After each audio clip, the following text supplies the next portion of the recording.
अहमदाबाद के चंदौली झील पर चला बुलडोजर, मची खलबली। AIMIM चीफ असदुद्दीन ओवैसी का गुस्सा 7वें आसमान पर। 2.5 लाख वर्ग मीटर जमीन, 8500 मकान, झुग्गियां कर दी साफ। गुजरात के चंदौली इलाके में अहमदाबाद नगर निगम का बुलडोजर मंगलवार को एक बार फिर अवैध अतिक्रमण के खिलाफ गरजा। AMC की अतिक्रमण विरोधी अभियान के तहत दूसरे चरण की कार्रवाई में 2.5 लाख वर्ग मीटर से अधिक क्षेत्र में अवैध अतिक्रमण हटाने की योजना थी।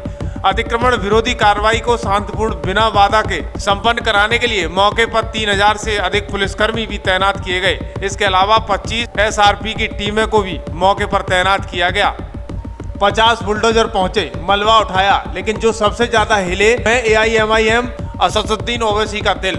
दरअसल ओवैसी ने कहा कि इन्हें तोड़ने के बाद कहा गया है कि ये बांग्लादेशी निकले हैं। अरे भाई, 25 साल से वहां आप हुकूमत कर रहे हो, आपने वहां से कुछ लोगों को उठाया और आधे से ज्यादा को छोड़ दिया, ये कहकर कि वो भारतीय हैं।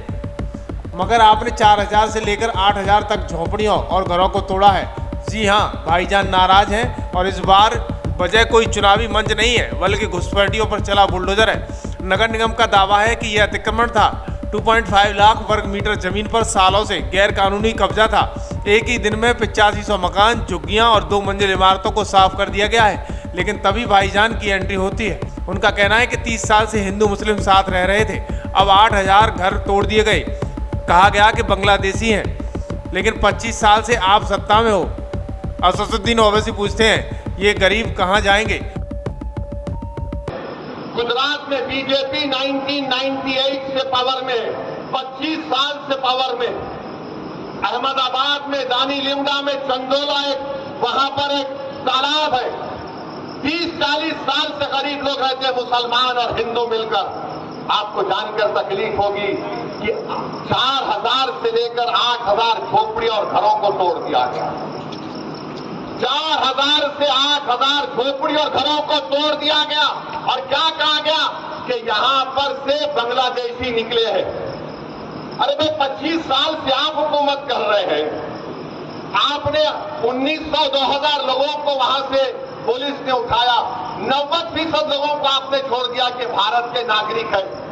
मगर आपने 4000, मीडिया के रिपोर्ट से 4000 से लेकर 8000 के दरमियान झोपड़ी और घरों को तोड़ दिया। बताइए कहां जाएंगे ये गरीब?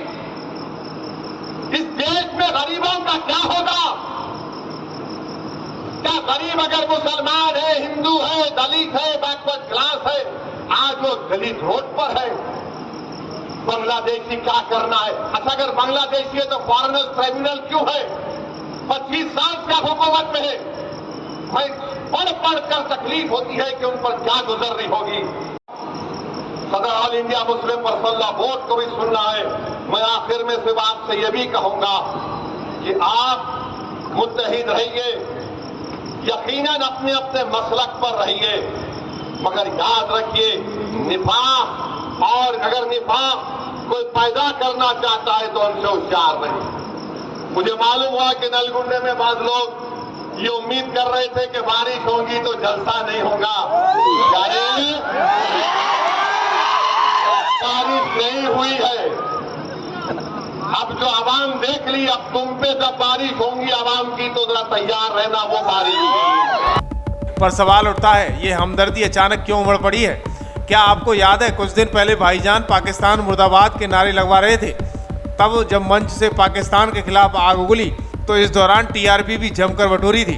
और अब गुजरात में पाकिस्तान से आए घुसपैठियों पर बुलडोजर चला तो भाईजान का दिल पिघल गया। क्या ये वही ओवैसी हैं जो असम में NRC का विरोध करते हैं? क्या ये वही नेता हैं जो बांग्लादेश पर कार्रवाई को मुस्लिम विरोधी कहते हैं? और अब वही नेता 8000 घर टूटने पर रोने लगते हैं। भले ही कुछ घरों से संदिग्ध दस्तावेज मिले हों, भाईजान का दर्द है, पर क्या ये दर्द वाकई मानवीय है या फिर घुसपैठियों की शक्ल में दिख रहा है 2027 का संभावित वोटर? नगर निगम के अनुसार ये कार्रवाई कोर्ट के आदेश पर हुई। 50 बुलडोजर पहुंचे, 600 से ज्यादा पुलिसकर्मियों ने पूरी बस्ती को खाली कराया था। फिलहाल इबादत गाहों को छोड़ दिया गया है, लेकिन सूत्रों की माने वो भी अगली लिस्ट में है। तो क्या ये बुलडोजर एक्शन एक जरूरी कदम है या फिर राजनीति से प्रेरित शोपीस? हकीकत ये है कि इन घरों में रहने वाले चाहे भारतीय हो या न हो, जमीन सरकारी थी, कागज अधूरे थे और सिस्टम सोया हुआ था। अब एक ही झटके में हजारों लोगों की जिंदगी सड़क पर है और सियासतदान कोई आंसू बहा रहा है, कोई तालियां पीट रहा है। भाईजान का दर्द वाजिब हो सकता है, मगर मकसद क्या है? क्या ये सियासत घुसपैठियों पर सख्ती की है या गरीबों पर दया की एक्टिंग की है? और सबसे बड़ा सवाल, क्या पाकिस्तान मुर्दाबाद बोलने वाला नेता बांग्लादेशी संदिग्धों के लिए सड़क पर क्यों उतर रहा है? हमें कमेंट में ज़रूर बताएं।